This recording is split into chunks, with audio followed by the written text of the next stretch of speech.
Ayaw masipag araw po sa ating lahat. So, kamusta po kayo? So, share kasi masipag yung bagong update dito kay Facebook na ito po ay nakakalungkot daw po mga kasipag. Bakit naman po nakakalungkot yan, Kuya Chris TV? Ano ba yan? So, dahil daw po dito sa star icon, hindi na daw po tayo masisenda ng star sa mga pinopost nating content video, long form video o sa reels at pati na rin daw po sa photos and text. Ito daw po ay new update. Doon na lang daw po tayo masisenda ng star sa pagla-live po natin. Nandun na daw po yung star icon.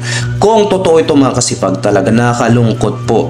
Bakit? Malaking bagay yan sa atin mga kasipag, yung stars na yan. Kahit nagpo-post lang tayo ng photos and text, nabibigyan tayo ng piso, 5, 10, 20, 50, 100. Malaking bagay yan mga kasipag pag naiipon po mga kasipag. Kahit tayo po ay nagsisend na, ay nagpo-post ng text at photos. At marami din pong nag-appreciate sa ating mga content video. Natutuwa sila just for fun, na-stress relief po sila o na-inspired, na-motivate po sila. Marami pong naka-appreciate dyan, nagsisend. Tapos mawawalan pa tayo ng stars dyan para tayo ay kumita.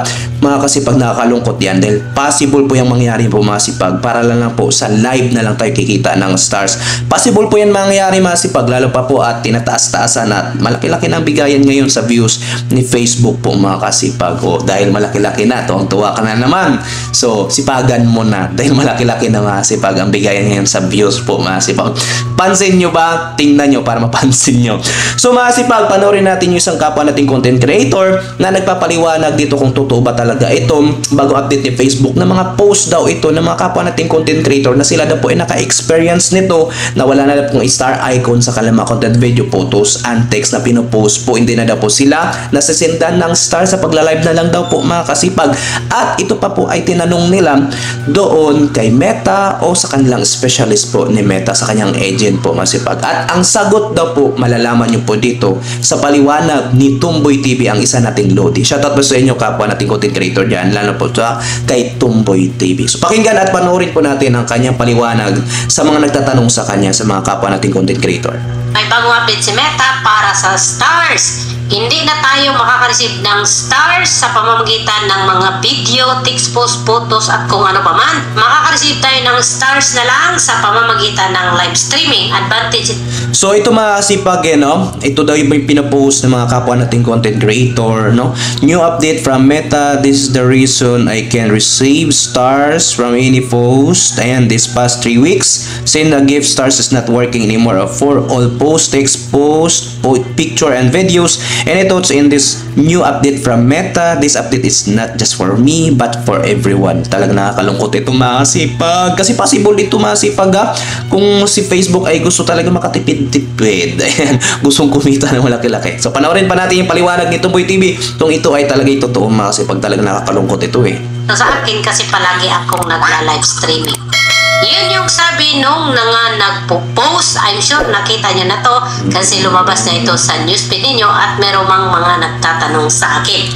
So ibig sabihin mga kasipag, marami talagang nagpo-post ng mga kapwa nating content creator mga kasipag sa new update na to. Dahil naka-experience na po sila na wala na daw pong mga star icon sa kanilang content video at sa kanilang mga pinopost na photos and text. So panoorin pa natin. Nagpo-post ng kagaya nito, nag-contact daw sila sa Meta Support at sinabi daw na kaya hindi tayo nakaka-receive ngayon ng stars kasi nga hindi na eligible yung mga stars icon, yung mga gift stars na ibibigay sa atin sa mga video, text post, photos. So eligible na lang siya sa live streaming. So sa live streaming na kayo pwedeng magbigay ng stars. So siyempre marites tayo, gi-search ko siya sa Google, no? There are no major recent updates to Facebook stars monetization at sub. So parang wala pa daw. So same thing pa rin. Nakalagay dito kung ano yung mga requirements para ma-eligible sa stars. Nag-search din ako mismo dito sa Facebook, sa support, wala din siya.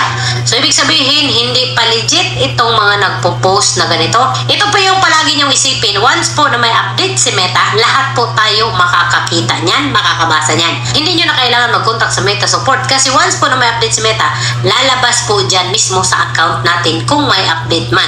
Pero Pero so far naman wala akong nakitang update. Yung pong mga hindi tayo nakaka-receive ng stars, hindi tayo nakapag-send ng stars kasi nga nalilimit tayo. Kagaya po sa akin, halos lahat ng video ko walang stars icon. Kahit may stars icon, hindi sila makakasend ng stars. At sa live ko rin, ilan lang din yung tao na nakakapag-send ng stars. Kasi nga nalilimit ako. Yan yung sinasabi ko sa inyo na lagi ko pong nararanasan yan, pinababayaan ko lang, babalik din naman kasi nga mahal ko sila. So yan masipag, yung paliwanag ko na rin dito, dagdagan ko na rin po, no. So hindi pala talaga totoo, talaga nakakalungkot yun, no. So talaga malaking bagay yung stars na yan. So hindi pa legit ito. Then nagtanong daw sila kay Meta Support sa kanya mga agent o specialist po masipag. Lagi nyo po tatandaan, hindi rin po yan accurate yung mga sagot dyan po masipag. Hanggat wala pa pong notify dito sa ating mga account na new update kay Facebook po masipag, So wala po tayong ikaka-worry dyan. Kahit naman sa akin ngayon ay masisendan pa rin po ng stars yung mga content video, photos and text. Nandyan pa rin po yung star icon. Isa sa dahilan kaya nawawalan po yung ating mga star icon po masipag, possible na may mga content video na ito po ay hindi eligible po for monetization, no, para kumita ito. At meron din po tayo na tayo po inalisan po dahil hindi na rin po tayo active sa paggawa ng content video, nawawala na rin po yung star icon. At minsan din po ay nagkakamali or nagloloko din po itong system ni Facebook, no. So pwede nyo po yan i-concern para pag once na nalaman nila na ganito po yung kanyang inyong platform, para i-improve pa po nila po masipag. At gaya po na sabi ni Tomboy TV ay meron po itong limitasyon po masipag. At i-make sure lang po natin masipag na tayo po ay monetize sa stars para meron talaga tayong star icon. At make sure natin na ating mga content video ay na-comply po sa content monetization policy po for monetization dito kay Facebook, para talaga ito ay kikita.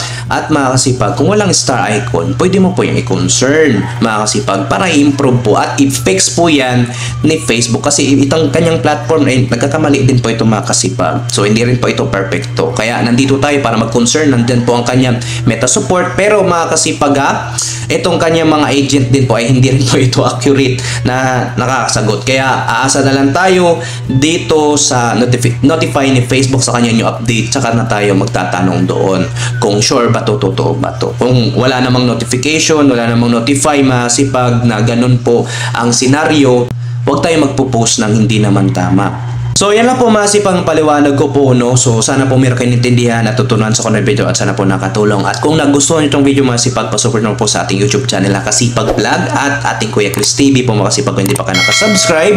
At kung meron kayong suggestion, katanungan masipag, mag-comment down below sa baba para mabasa ko yan, sasagutin ko yan at magagawan pa natin ng content video yan hanggang sa ating mga kaitapon. Huwag po kalimutan mag-like at share. Masipag, maraming salamat sa panonood. Have a nice day and God bless all.